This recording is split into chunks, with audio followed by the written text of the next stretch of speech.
Well, with the elections coming up, I think I'd have a strong message for our Māori politicians that, where were they when these things were happening to us as iwi around the country? Where were they when we were being, invisibilised with the local authority? Where were they when we were being invisibilised or marginalised with the regional authorities?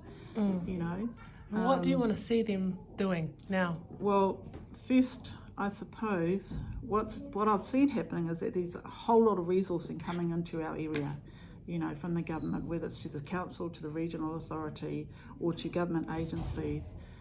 Have some meaningful conversations about what should be happening with a lot of that resourcing, because our people are still at the bottom of the heap. We're still the highest number of incarcerations. We're still significantly represented in Oranga Tamariki issues.